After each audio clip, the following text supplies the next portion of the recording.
ಎಲ್ರಿಗೂ ನಮಸ್ಕಾರ. ನಾನು ಕಾಂಚನ.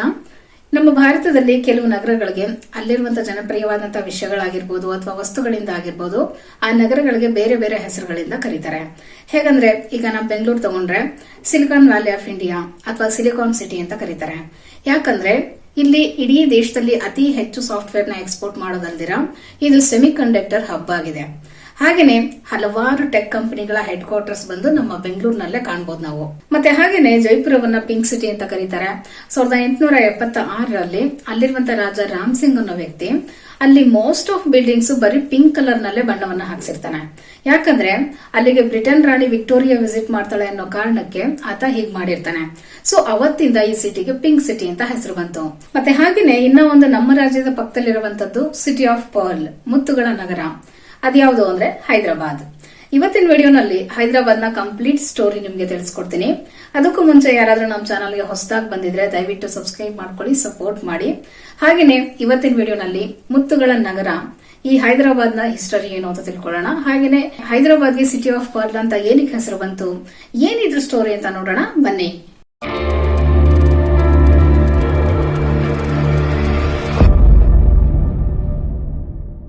ಮುತ್ತುಗಳ ನಗರ ಹೈದರಾಬಾದ್ ಬಂದು ಭಾರತದ ಮೆಟ್ರೋಪಾಲಿಟನ್ ನಗರಗಳಲ್ಲಿ ಇದು ಕೂಡ ಒಂದು. ಇದು ದಕ್ಷಿಣ ಭಾರತದಲ್ಲಿರುವಂತಹ ತೆಲಂಗಾಣದ ರಾಜಧಾನಿ. ಇದು ತನ್ನದೇ ಆದಂತಹ ವಿಭಿನ್ನ ಸಂಸ್ಕೃತಿ ಮತ್ತೆ ಆಚರಣೆಗಳ ಜೊತೆಗೆ ಹೆಸರುವಾಸಿಯಾಗಿದೆ. ಇದರ ಹೆಸರು ಹೈದರಾಬಾದ್. ಹೈದರ್ ಅನ್ನೋದು ಒಂದು ಅರೇಬಿಕ್ ವರ್ಡ್. ಇದರ ಅರ್ಥ ಏನಂದ್ರೆ ಮೇಲ್ ಕ್ಯಾರೆಕ್ಟರ್. ಹಾಗೇನೆ ಬಾದ್ ಅಂದ್ರೆ ನಗರ. ಈ ಎರಡೂ ಸೇರಿ ಒಟ್ಟಾಗಿ ಇದನ್ನ ಹೈದರಾಬಾದ್ ಅಂತ ಕರೀತಾರೆ. ಈ ಹೈದರಾಬಾದ್ ನ ಇತಿಹಾಸ ಶಾಹಿ ವಂಶದವರಾದಂತ ಕುತುಬ್ ಶಾ ಸ್ಥಾಪನೆಯೊಂದಿಗೆ ಪ್ರಾರಂಭ ಆಗುತ್ತೆ. 1512ರಲ್ಲಿ ಬಹುಮನೆಯ ಸುಲ್ತಾನರನ್ನ ಕೆಳಗಿಳಿಸಿ ಕೋಟೆಗಳ ನಗರವಾದ ಗೋಲ್ಕಂಡವನ್ನ ಕಟ್ತಾನೆ. ಅಲ್ಲಿ ನೀರಿನ ತೊಂದರೆಯಿಂದ ಪ್ಲೇಗ್ ಮತ್ತೆ ಕಾಲರಗಳು ಅವಾಗವಾಗ ಸಂಭವಿಸುತ್ತಿದ್ದಂತ ಸಾಂಕ್ರಾಮಿಕ ರೋಗಗಳಿಂದ ಈ ಮೊಹಮ್ಮದ್ ಕುಲಿ ಕುತುಬ್ ಶಾ ಅನ್ನೋನು ಚಾರ್ಮಿನಾರ್ನಲ್ಲಿ 4 ಪ್ರಮುಖವಾದ ದಿಕ್ಕುಗಳಲ್ಲಿ 4 ಕಡೆಯಿಂದ ಕೂಡುವಂತ ಒಂದು ಹೊಸ ನಗರವನ್ನ ಕಟ್ಟೋದಕ್ಕೆ ಪ್ಲಾನ್ ಮಾಡ್ತಾನೆ. ಹಾಗೇನೆ ಕುತುಬ್ ಶಾಹಿ ರಾಜವಂಶದ 5ನೇ ಸುಲ್ತಾನರಾದಂತ ಮೊಹಮ್ಮದ್ ಕುಲಿ ಕುತುಬ್ ಶಾ 1591ರಲ್ಲಿ ಈ ನಗರವನ್ನ ಸ್ಥಾಪಿಸ್ತಾರೆ. ಇದು ಮುಂದಿನ 400 ವರ್ಷಗಳು ಸಮೃದ್ಧವಾಗಿ ಮಿಶ್ರಿತ ಸಾಂಸ್ಕೃತಿಕ ಸಂಪ್ರದಾಯಗಳ ಜೊತೆಗೆ ಇವತ್ತಿಗೂ ನಮ್ಮ ಕಣ್ಮುಂದೆ ಇದೆ. ನಂತರ 1687ರಲ್ಲಿ ಹೈದರಾಬಾದ್ ನ ಖ್ಯಾತಿ ಗೋಲ್ಕಂಡದ ಸಂಪತ್ತು ಮೊಘಲರ ದೊರೆ ಔರಂಗಜೇಬನ ಕೈಗೆ ಸೇರುತ್ತೆ. ಕುತುಬ್ ವಂಶಸ್ಥರ ಕೈ ತಪ್ಪಿದ ನಂತರ ಈ ನಗರದ ಪ್ರಾಮುಖ್ಯತೆ ಕುಸಿತಾ ಹೋಗುತ್ತೆ, ಕಡಿಮೆ ಆಗ್ತಾ ಹೋಗುತ್ತೆ. ಅದೇ ಟೈಮ್ ನಲ್ಲಿ ಮೊಘಲರ ಆಡಳಿತವೂ ಕೂಡ ಕ್ಷೀಣಿಸುತ್ತೆ. ಇದ್ರ ಪರಿಣಾಮ ಅಲ್ಲಿನ ವೈಸರಾಯ್ ಆಗಿದ್ದಂತ ಅಸಫ್ ಜಾ ಅನ್ನೋನು ತನ್ನನ್ನ ತಾನು ನಿಜಾಮ ಅಂತ ಘೋಷಣೆ ಮಾಡಿಕೊಂಡು ಡೆಕ್ಕನ್ ನಲ್ಲಿ ಆಳ್ವಿಕೆಯನ್ನ ಪ್ರಾರಂಭ ಮಾಡಿ ಹೈದರಾಬಾದ್ ನ ಮತ್ತೊಮ್ಮೆ ತಮ್ಮ ಪ್ರಮುಖ ರಾಜಧಾನಿಯನ್ನಾಗಿ ಮಾಡ್ಕೊಳ್ತಾನೆ.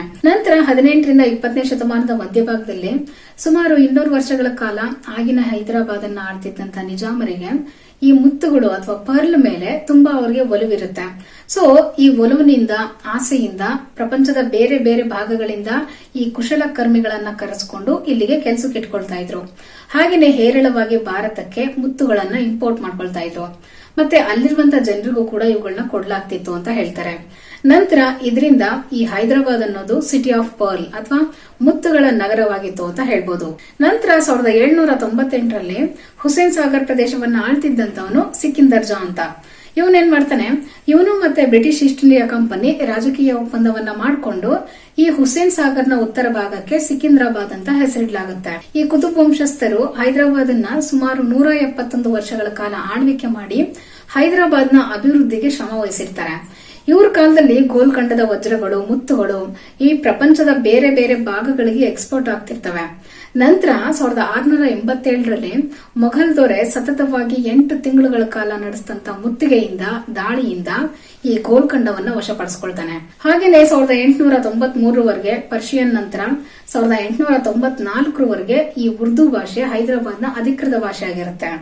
ಬ್ರಿಟಿಷರು ಮತ್ತೆ ಫ್ರೆಂಚರು ಈ ಪ್ರದೇಶದ ಮೇಲೆ ಹಿಡಿತ ಸಾಧಿಸಿದಾಗ ಅವ್ರಿಗೆ ತಮ್ಮ ಅಧಿಕಾರವನ್ನು ಬಿಟ್ಕೊಡ್ದಿರ ಅವ್ರ ಜೊತೆಗೆ ತಮ್ಮ ಸ್ನೇಹವನ್ನ ಬೆಳೆಸಿಕೊಂಡು ಈ ನಿಜಾಮರೇ ಹೈದರಾಬಾದ್ ನಲ್ಲಿ ಆಳ್ವಿಕೆಯನ್ನ ಮುಂದುವರಿಸಿರ್ತಾರೆ. ಸುಮಾರು 7 ನಿಜಾಮರ ಆಳ್ವಿಕೆನಲ್ಲಿ ಈ ಹೈದರಾಬಾದ್ ಸಾಂಸ್ಕೃತಿಕವಾಗಿ ಮತ್ತೆ ಆರ್ಥಿಕವಾಗಿ ಬೆಳವಣಿಗೆಯನ್ನ ಕಾಣುತ್ತೆ. ಆಗಿನ ಸಮಯಕ್ಕೆ ಭಾರತದ ಅತಿ ದೊಡ್ಡ ರಾಜಪ್ರಭುತ್ವದ ರಾಜ್ಯ ಆಗಿರುತ್ತೆ. ಇದು ಆಗ ಇಂಗ್ಲೆಂಡ್ಗಿಂತ ಹೈದರಾಬಾದ್ನ ಪ್ರದೇಶವಾರು ದೊಡ್ಡದಾಗಿರುತ್ತೆ. ಈ ರಾಜ್ಯ ತನ್ನದೇ ಆದಂತಹ currency, printing, railway, post office ಈ ರೀತಿ ಎಲ್ಲ ವ್ಯವಸ್ಥೆಯನ್ನು ಹೊಂದಿರುತ್ತೆ. ನಂತರ ಭಾರತ ಸ್ವತಂತ್ರ ಆದ್ಮೇಲೆ ಅವಾಗಿದ್ದಂತ ನಿಜಾಮ ತನ್ನ ರಾಜ್ಯವನ್ನ ಭಾರತದಲ್ಲಿ ವಿಲೀನಗೊಳಿಸೋದಕ್ಕೆ ಇಷ್ಟಪಡೋದಿಲ್ಲ. ನಾನೇ ಸೆಪರೇಟ್ ಆಗಿರ್ತೀನಿ ಅಂತ ಇರ್ತಾನೆ. ಆದ್ರೆ ಅವನ ಸಹಾಯಕ್ಕಿದ್ದಂತ ಬ್ರಿಟಿಷರು ಮತ್ತೆ ಫ್ರೆಂಚರು ಭಾರತವನ್ನ ಬಿಟ್ಟು ಹೋಗಿರ್ತಾರೆ. ಇದ್ರ ಜೊತೆಗೆ ತೆಲಂಗಾಣದಲ್ಲಿ ಚಳುವಳಿ ಸಹ ಪ್ರಾರಂಭ ಆಗಿರುತ್ತೆ. ಇದರಿಂದ ಇವನ ಬಲ ಕುಸ್ತೋಗಿರುತ್ತೆ, ಕಮ್ಮಿ ಆಗಿರುತ್ತೆ. ಆಗ ಇಂಡಿಯನ್ ಆರ್ಮಿ 1948ರಲ್ಲಿ ಆಪರೇಷನ್ ಪೋಲೋ ಅನ್ನೋ ಹೆಸರಿನಲ್ಲಿ ಹೈದರಾಬಾದ್ ಮೇಲೆ ಕಾರ್ಯಾಚರಣೆ ನಡೆಸುತ್ತೆ. ಈ ಕಾರ್ಯಾಚರಣೆಯಲ್ಲಿ ಹೈದರಾಬಾದ್ ಅನ್ನ ಭಾರತಕ್ಕೆ ಸೇರಿಸುತ್ತೆ. ಹಾಗೇನೆ 1956ರಲ್ಲಿ ಭಾಷೆಗಳ ಆಧಾರದ ಮೇಲೆ ವಿಭಜನೆಯಾಗಿ ಆಂಧ್ರಪ್ರದೇಶದ ರಾಜಧಾನಿಯಾಗಿತ್ತು. ಈಗ ಹೈದರಾಬಾದ್ನ ಪರ್ಲ್ ಬಿಸಿನೆಸ್ ಬಂದು ಭಾರತಕ್ಕೆ ಮಾತ್ರ ಸೀಮಿತ ಅಲ್ಲದಿರ ಪ್ರಪಂಚದ ಬೇರೆ ಬೇರೆ ಕಡೆಗಳಿಗೆ ಎಕ್ಸ್ಪೋರ್ಟ್ ಮಾಡುತ್ತೆ. ಈ ಹೈದರಾಬಾದ್ನ ಚಂದನ್ಪೇಟೆ ಅನ್ನುವಂತ ಹಳ್ಳಿ ಮುತ್ತಿನ ವ್ಯಾಪಾರದ ಕೇಂದ್ರ ಆಗಿದೆ. ಈ ಹಳ್ಳಿನಲ್ಲಿರೋರಿಗೆ ಪ್ರಮುಖವಾಗಿರುವಂತಹ ಕೆಲಸ ಏನು ಅಂದ್ರೆ ಮುತ್ತುಗಳನ್ನ ಹುಡುಕಾಡೋದೇ ಇವ್ರ ಕೆಲಸ. ನಮ್ಮ ಭಾರತ ಪ್ರತಿ 7 ಕಿಲೋಮೀಟರ್ಗೆ ಒಂದೊಂದು ಸಂಸ್ಕೃತಿ, ವಿಭಿನ್ನ ಭಾಷೆಯನ್ನ ಹೊಂದಿರುವಂತಹ ದೇಶ ಆಗಿದೆ. ಇಲ್ಲಿರುವಂತಹ ಜನಗಳು ಅವರವರ ಸಂಸ್ಕೃತಿ ಮತ್ತೆ ಆಚರಣೆಗಳ ಜೊತೆಗೆ ತಮ್ಮನ್ನ ತಾವು ತೊಡಗಿಸಿಕೊಂಡಿರ್ತಾರೆ. ಇದಿಷ್ಟು ಮುತ್ತುಗಳ ನಗರ ಅಥವಾ ಹೈದರಾಬಾದ್ನ ಸ್ಟೋರಿ. ಈ ವಿಡಿಯೋ ನಿಮ್ಗೆ ಇಷ್ಟ ಆಗಿದೆ ಅಂತ ತಿಳ್ಕೊಳ್ತೀನಿ. ಇಷ್ಟ ಆಗಿದ್ರೆ ಲೈಕ್ ಮಾಡಿ, ಶೇರ್ ಮಾಡಿ, ಸಬ್ಸ್ಕ್ರೈಬ್ ಮಾಡಿ. ಮತ್ತೆ ಮುಂದಿನ ವಿಡಿಯೋ ನಾನು ಸಿಗ್ತೀನಿ. Thank you all. ಬಾಯ್.